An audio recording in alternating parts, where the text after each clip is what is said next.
That's some next level meta shit that Kota worked into this. Go subscribe.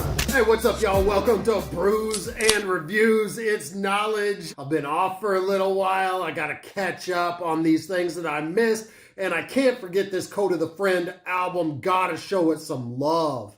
One reason that I've been a little slow in posting videos is because I did go on vacation to California around the same time that this album dropped. And nothing is better for beach days than Kota the Friend. Such easy listening, positive vibes, feel good music. This album is no exception to what he's done in the past on that feel-good tip. And California and Kota just fit so well together that you'd think that he's from there, but he's from the opposite, New York, Brooklyn. At that, though, I get the sense from his music that he's well-traveled, he's visited and appreciated many different places. But still, this may be the biggest disconnect between rapper and region since the Far Side blew up with the smooth, jazzy samples and lighthearted lyrics on their projects hailing the West when gangsta rap and G-Funk was mostly all you heard on the radio anyway from that region. And now Kota sounds more West Coast than Brooklyn because he sounds more like the Far Side than he does like Biggie. MEMO is Kota's sequel to FOTO, by far his best album and my #1 album of 2019. So let's see if this holds up to the original. 365 Days of Peace, Kota kicks it off in style with jazzy piano and vocal harmonies on the beat. While calling out some of Brooklyn's neighborhoods, he also proves my point that he travels a lot, definitely shows love to LA on this, as well as the Midwest and some other regions. Kota definitely seems to live free, not contained by time or space. And amidst all those positive vibes, though, he does still seem to be hurt by the accusations against him, and his haters will continue to come up a lot on this project. Jump Man, this was the theme song of our vacation for good reason, with lyrics like, I could kick it by the ocean for the whole day. Time is an illusion, we forget about the whole thing. And my kids love this track. Looking up like the Jarman, higher! Especially since he's got his kid in the background. Kota, one of the best at showing love to his kid. And from the first lines on this, talking about his feet in the sand and palm trees in his backyard, it doesn't sound like NY to me, but his words are definitely inspired by his travels, and you can really feel his happiness as he questions, is this even real life? Up.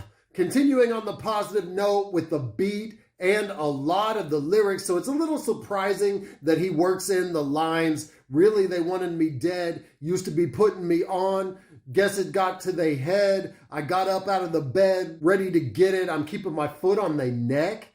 Last line conjuring up George Floyd and the worst kind of violence, something that we don't really need to hear about on a track or album that's supposed to be positive. For someone who's saying he's living the now, he needs to get over this. Whoever hated on you, whoever tried to drag you down, truly forget them and let it bounce off like you're talking about in your lyrics. Empty Cup, a little acoustic guitar, drumless, and some of Kota's underrated singing make this a super chill track. It's simplistic, but it stands out at the same time. And this goes down with a long line of collabs with female vocalists that really work. This features Brianna Castro and brings up memories of songs like Bagels off of FOTO. This is a breakup song with a positive message, something you don't hear too often, as both the man and woman in this relationship realize that they need to work on themselves more than they need a relationship. Needs. Self-love realization on this, and he should love himself as he expresses how hard he worked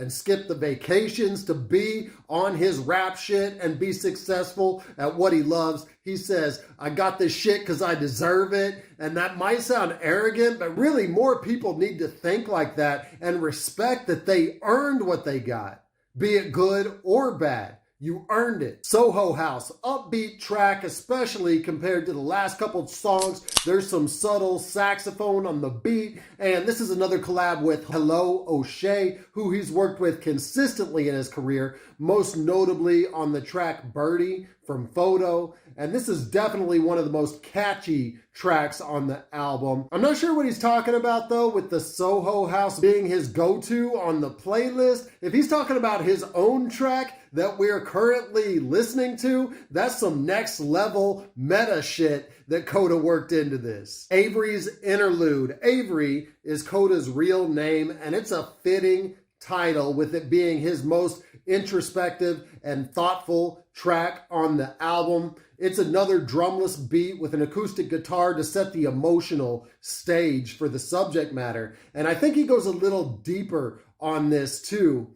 As good as the positive vibes are on previous tracks, the lyrics do tend to get a little generic when you hear that song after song. So on this track here, he is getting real. He says, strangers trying to tell you who you are as if they know you. I'm open with my scars. If you listen, I could show you.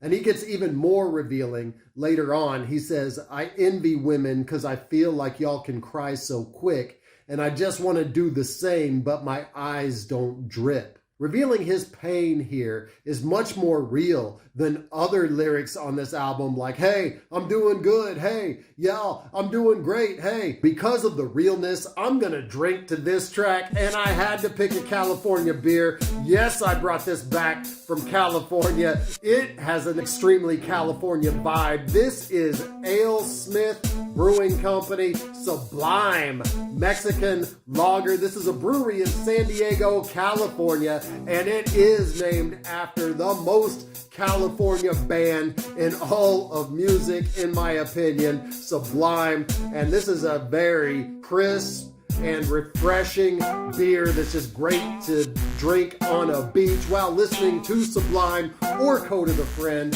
Either way, good vibes all around.